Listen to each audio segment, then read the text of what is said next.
Friends, in this video I show you the working of my C project based on the client server model. It has three modules: the blob store, the calendar store, and the message store. In the blob store you can upload and download files.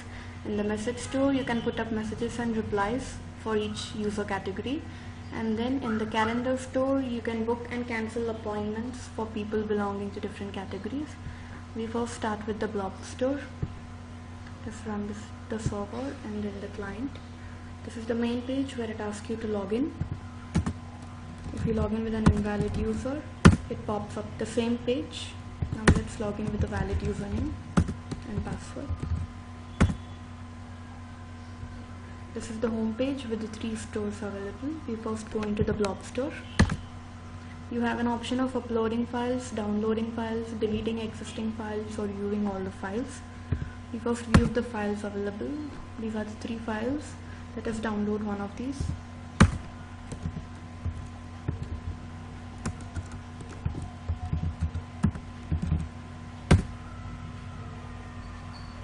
Let us check our client.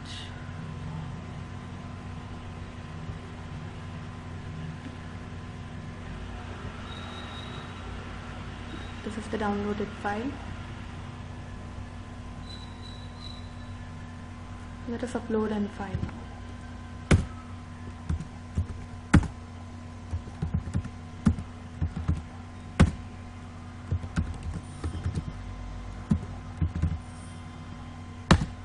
We uploaded the file. Now let us view the list of files. Here we have the uploaded file.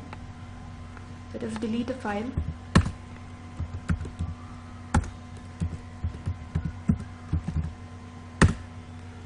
This was the deletion part. We have seen how the for works. Now let us move back. Next is the message store. Here in the main page you can either view the available user. Next is the message store.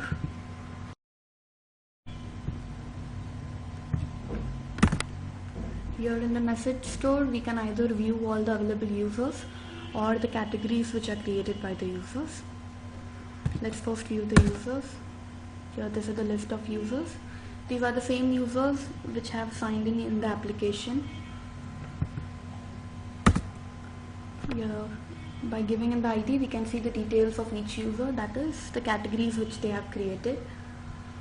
At max there can be only 5 categories under a user, so here when we try to add another category it won't be possible. In this page you have an option to view the details of a category or add a category. Now let's view details. Here. This displays all the messages under the category. The message displays the date and time at which it was created and the user which created the message.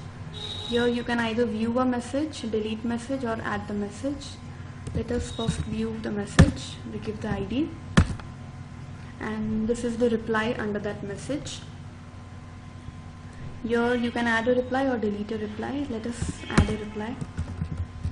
Now the reply is added over here.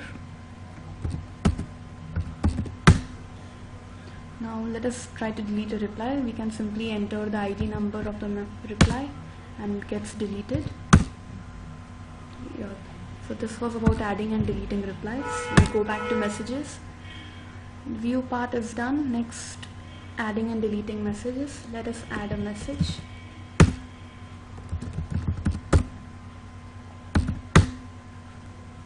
Here the message, the time at which it was created and by whom it was created. Now let us delete the message.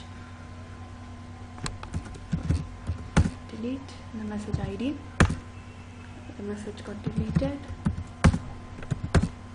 No messages.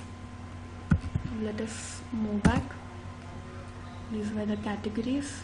Now let us try to add a category. Since these are full, let us try and add in another folder. This is another user category. Adding a category here won't work because this belongs to another user and I have signed in using another user. Go back. Let us log in with another username.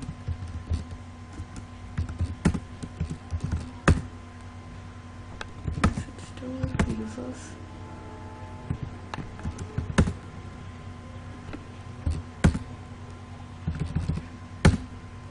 Here the category is added.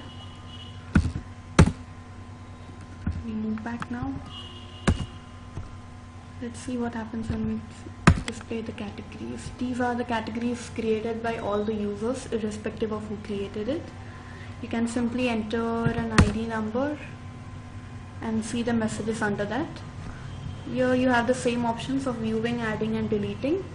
On viewing, it will show you the replies that you can add and delete replies as shown earlier. So this was about the message store. Let's move to the calendar store now.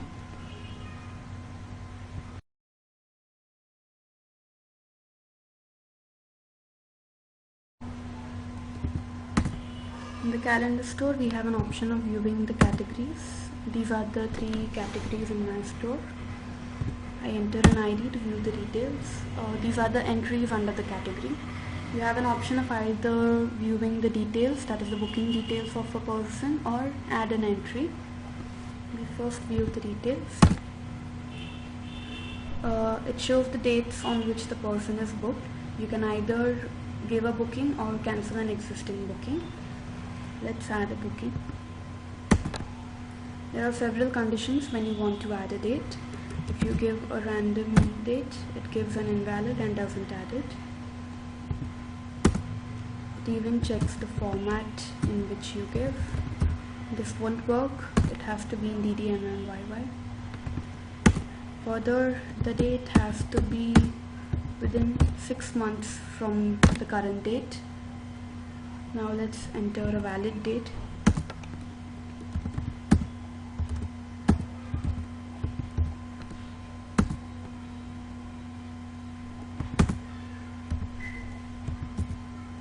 It didn't add the previous date because it was already booked. Here it adds a date. Now let us check cancelling a date. Here too it checks whether the date exists first. The date doesn't exist.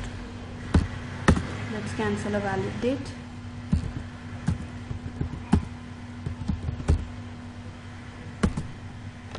So this was about adding and deleting a date.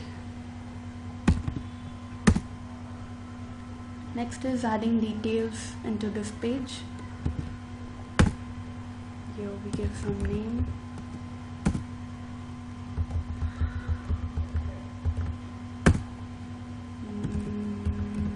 Some role. Here the entry is added into the category. If you try to view the details, here it will show you an empty. You can add or cancel a date. We move back. This was the calendar store. Here we have similarly other categories like the doctors.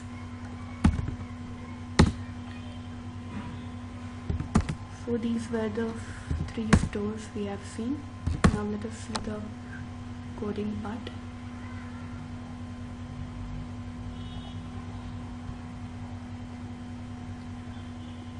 This is my calendar header file. These are the structures, the categories.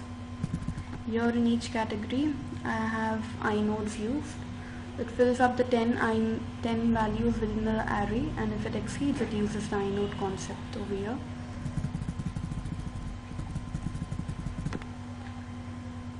The date is stored in the form of a linked list. Also, each time you enter a date, it will display in a sorted order. These are the functions of these, like add and delete dates and values. We have functions for valid check of dates to check the availability of any date. And then I use the serializer and deserializer concept for storing the values in the categories. Further, I have this update dates function, wherein each time you run the query, it checks if the dates in the database are valid. In a sense, if I enter a date today and I run this program tomorrow, the date will be gone, because according to it the date has to be within 6 months from today. So this was about the calendar.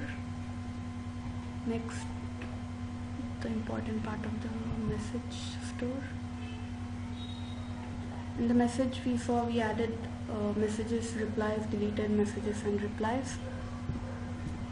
These are the basic structures. Here in each category I store the index of the messages up to 16, and then beyond 16 if I have messages I use the inode concept. Here, each inode again has 30 values, and then if it goes beyond it, it points to the next inode. And this is